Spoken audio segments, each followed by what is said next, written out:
Hello world, this is Yam Cooper. I would like to introduce to you a book that I'm working on, or rather in this process of finishing. I'm just finishing up the illustrations. I will try to show the illustrations, read a bit about the book, and talk a little bit about what the book is and what are the things about it that make it special for me, and so far as it seems for the people who have heard it.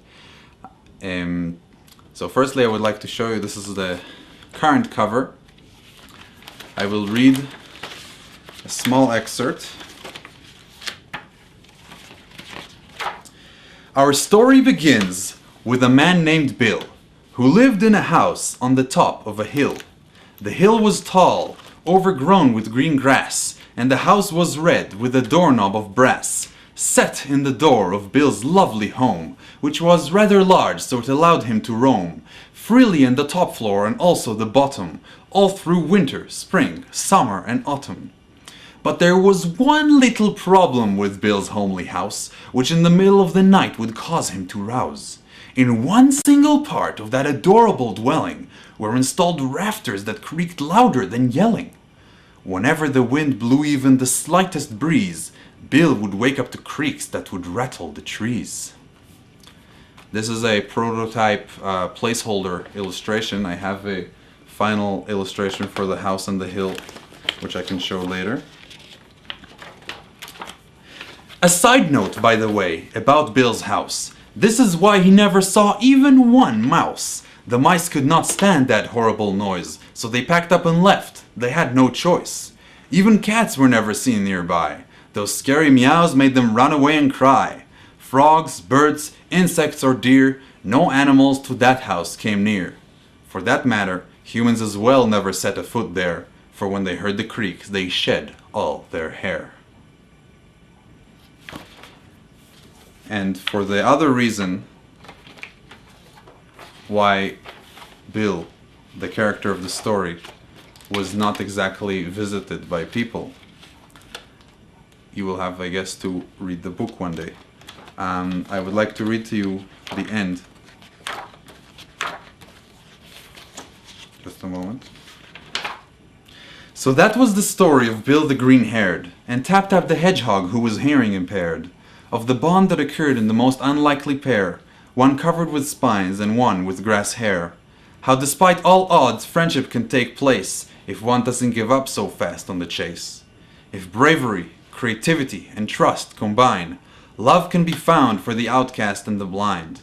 And if the rest of the world lets go of old paradigms, enemies will be friends, and all will be fine. So this story is about offering different solutions or different points of view to people about the way they can control their reactions in times of conflict. What it means, what our identity is, what it means to be a person, what it means to be a person interacting with other people. What is the meaning of society and the ideas of society, especially when the ideas of society don't exactly apply to who you are, what you look like, how you behave, what you think. The idea of conformity, the idea of ostracizing because of non-conformity. All of these things are dealt with in this book that is actually meant for all ages. It's as much for adults as it is for children. I read it already in library and the kids were really into it. I've created connections with teachers who were wanting to put this into the curriculum.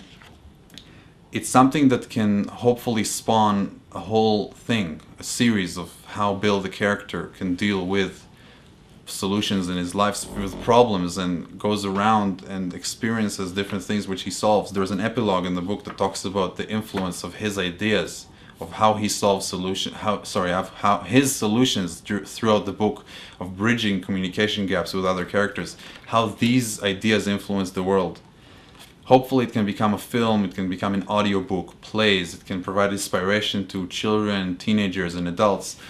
It has many layers. It's something that the child can grow up with and discover new layers in the story. There is activity booklets. There is an activity book that in itself can become an entire novel about so many layers in this book. It's really dense, but it's not dense just at first sight. There's things that you can dig with it, and I have a guide for how to dig in it. And it really is an entire world. I hope that this talk gave you a little bit of insight to the world inside my head and in my heart and for what I'm trying to do. I'm looking for support for getting this book out there, trying to see how I can finish the illustrations now. It's quite an expensive process because I'm trying to make high quality copies of them while keeping the black and white images so I can use them for coloring books in the future. And all that duplication process costs a heck of a lot of money. So I'm trying to see how to go about doing that. Other than that, thank you for listening. Have a great day.